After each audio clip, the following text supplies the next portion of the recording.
start it? I have it highlighted. Sure, yeah. Okay. Repacharge says, this is kind of a weird question, but I wanted to ask and help with. I really enjoy reading manga books, and sometimes I get attached to the characters, so when it ends, I feel depressed. Any help for this? He continues, I feel depressed because I get emotionally attached to the characters, so even after the good ending, I just wish there was more I could read, or I could switch places with a character. Yeah, that's awesome and totally relatable. I think he has a little bit more. He said the most recent one was today, and it was Nisekoi, but with every single manga series I finish, it just makes me sad that it finishes. It doesn't make me satisfied. Doesn't make you satisfied is an awesome statement. By the way, I'm sure that one of us will touch on that comment alone. But yeah, what would you have to say about that, Joe? No, I totally get where you're coming from, Repacharge. Because there are times in fact, I'm kind of experiencing this now a little bit to some degree. That is, I've been watching Full Metal Alchemist Brotherhood. I know it's kind of an older anime, but it's funny. Like whenever I get into watching a series of something, I'll watch it and then it's done, and I'm like, that's where it ends. Yeah, but like that's it. But I'm not anywhere near the end of this one, but I look forward and I'm like, there's like 60 some episodes or something listed on there, and I'm like not even like halfway there or whatever, and I'm like, okay, but I know when I get to that point it's going to be like this, because but that's a sign of good writing, because it's engaging, and that writer did a really good job of pulling you into the story and getting you interested. So Repacharge, sometimes I would ask you, are you by any chance a writer? Because if you're not, you might want to think about starting to, because someone who gets that much into stories probably could be a really great storyteller. And one thing that might help is, even though you wouldn't be able to publish it, you can continue the story in your own way. Or drop it and move on to another one. Because sometimes, unfortunately, there is nothing in this world that lasts forever. All things in this world have a start and an end. And our souls are eternal, I believe, or everlasting, I guess is a more appropriate term. But everything that is here in this earth has an end. Every material thing that's here, it begins and it ends. It has, it grows and decays, and that's kind of just the cycle of how things are. And without an ending, if it just went on and on and on and on and on forever, we wouldn't put as much value in it, really. I heard it said at one point that one of the greatest motivators in life is that we have an end date. And that's one of the things that makes life sweet, is we know it's going to end someday. And so we try and get as much as we can out of it, and we try and do as many things as we can and experience as much as we can, because we know it's not going to last forever. And so it kind of gives us that drive to go and do things and accomplish and to create and to act. And that's good, because if we were just going to, if it was just going to go on and on and on and on and on, just like it is, then we, you know, it'd just be, well, you know, we'd start to take things for granted. It'd be a lot more boring and all that kind of stuff. One thing I always look at my kids, and I know that they're growing. I watch them grow right in front of my eyes, and I'm like, there's going to be a time when they probably don't talk to me as much as they do. They're going to get involved in their stuff, and they're going to, you know, they're going to grow up, and they're going to grow into other things, and we're not going to have as much contact with each other, and it's going to be pretty crazy like that. You know, there's going to be a time when we're not doing martial arts anymore together. All things have an ending. So, as frustrating as it can be, you know, one thing you can do is start writing your own stories. And who knows? Maybe you'll hit on something, you'll be the great storyteller that then ends it and frustrates the people that are reading the story. That totally could happen.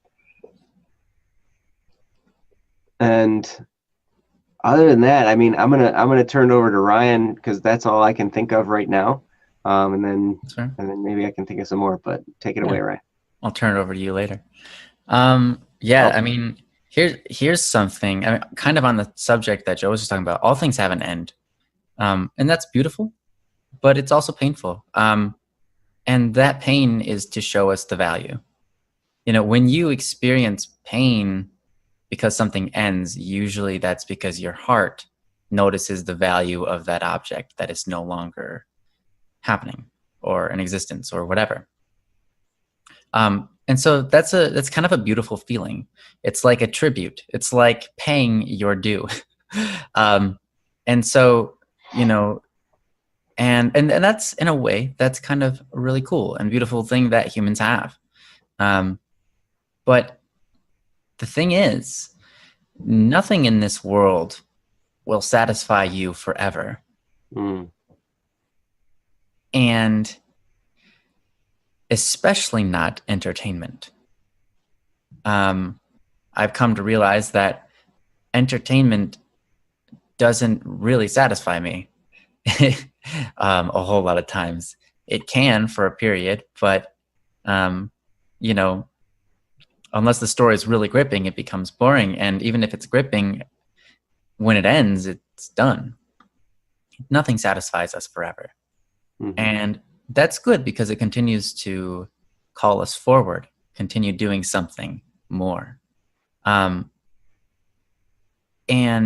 that is good in a spiritual sense too, because everything that's beautiful on the earth is, at least in the Christian religion, a sign that points towards heaven or the afterlife, where you can have satisfaction that lasts eternally. But even if you don't want to believe that, which is fine, there is another thing that is interesting about things coming to a close. I've watched some anime where it totally made me feel that way. Or, you know, maybe, you know, with a manga, you could do the same thing. Here's the thing. When a story ends, whether the story had a good ending or a bad ending, and you feel that lack of satisfaction, what I could recommend to you, the best thing you can do in that moment is try to pull something out of that story that affects you and how you live your life or understand the world around you. Because when you can take a story and it ends and you feel that dissatisfaction, you can take that story, you can feel that satisfaction, and you can think about the whole story and grab something out of it that changes who you are inside. Something that teaches you a lesson or makes you look at the world in a slightly different perspective or notice something. So take something, take the story, and find some sort of realization out of it. Pull some kind of information out of it that can be important in how you view the world. That is not just how you view the world, but something that's enlightening. Pull something out of the story that's enlightening. And that will create satisfaction from the end. The story will have ended, but that story will now dwell in you and what it taught you.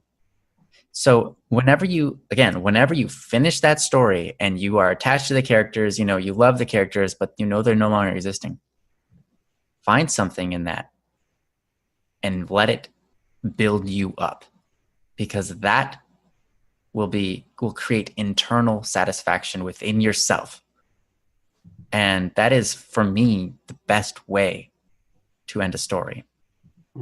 That for me, whenever I notice that feeling, if I do that, man, that just makes my attitude like, I'm awesome. I feel awesome, and it makes the story feel like it was worth watching. See, the thing is, if you watch a story or you hear a story or you read a story or whatever, and it ends, but you didn't get anything out of it other than entertainment, it's really unsatisfying. Really unsatisfying.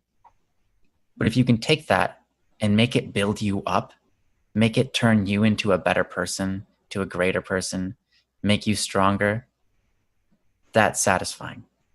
That's more satisfying than the story.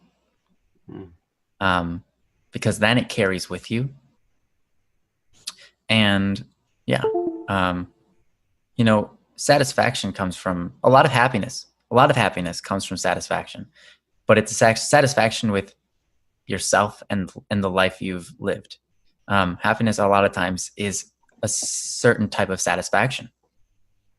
And when you build yourself up, when you go through hard times, feel bad emotions, but you build yourself up through it, that creates happiness. That creates a self-satisfaction.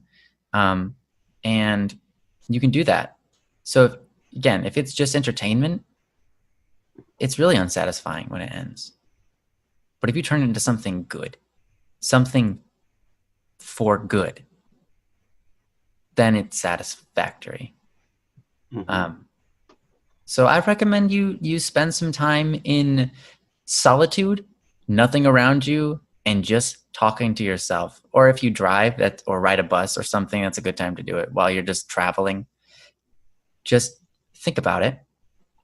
And when you have that realization, that satisfaction will come to you. But yeah, spend some time in solitude, thinking about the story. What can you pull out of it? But yeah, anyways. So Joe, do you have anything that you'd like to add to that, or? Just one small thing, because you said that so beautifully. The only thing I would say is, when you're doing that reflection, do it with an attitude of thankfulness. Yeah. Put some Thanksgiving in there and be thankful for the time you got to spend with the story, with the author, with the characters in the story, all of that. Somebody created that, and it was good.